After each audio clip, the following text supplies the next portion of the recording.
Hey guys, this week is Halloween and we are bringing you a special edition of Real Estate Nightmares.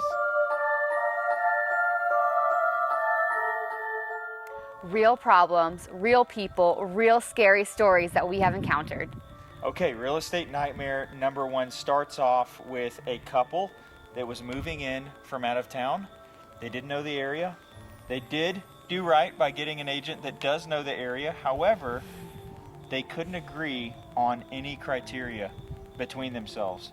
Number of bathrooms, square footage, area of town, anything. So this couple, we saw upwards of 50 to 55 just in one setting. Wow. Yes, tons of properties to see because they were never on the same page. Well, what ended up happening, it gets worse. Ooh. What ended up happening was they started getting a little anxious, started losing patience for the process because they could never agree, and they started putting offers in on different properties. One here, one there, and when you put an offer in, that's option money.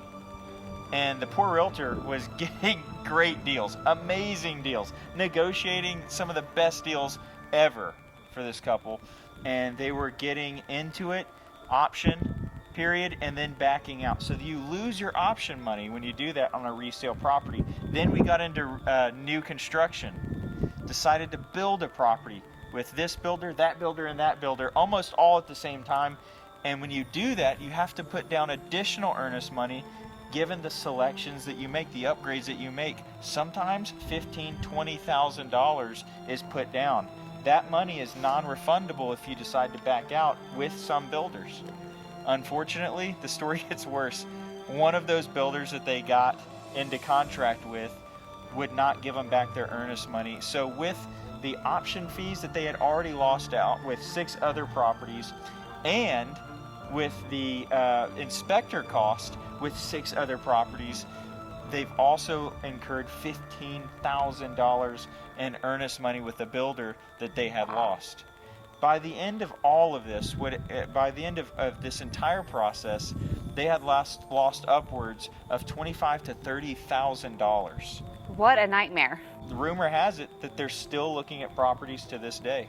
Real estate nightmare number one is losing thousands of dollars because you didn't clearly determine your criteria before starting to look for a home. Real estate nightmare number 2. So Mary decided to go ahead and build a home in a community that she wasn't very familiar with, a builder she wasn't very familiar with, and she decided to use a family friend just to get some kickback and commission, despite what we told her about really examining the builder, really examining the area. Turns out she bought the property, tons of issues, a brand new construction property. The roof caved in, endless plumbing issues, endless foundation issues. A brand new property? A brand new construction property. They had to move out of the property, buy a home find a home for lease in the area, find a wholesaler after months of holding on to this property just to get rid of the property. So they paid for their mortgage and a lease payment at the same time? Absolutely.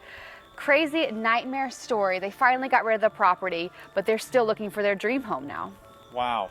They lost a lot of money on that. And they're in a class action lawsuit with this builder still. Wow. Okay. I don't know if that should be on the video.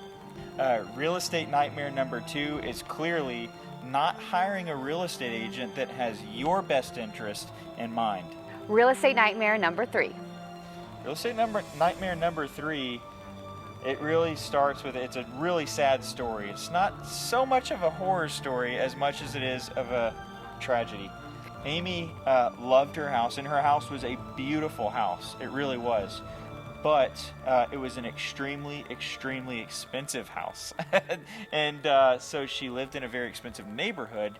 And when we went over, we did our market report, we did our CMA, we did, all the analysis we could to show this is definitely the upward trend, and this is the value of this property in this community. At that time, no one else was selling. It was prime for us to sell, but Amy loved her house so much so that she said, you know what, I know that the value of the house is this, but I feel like I have to sell it for this.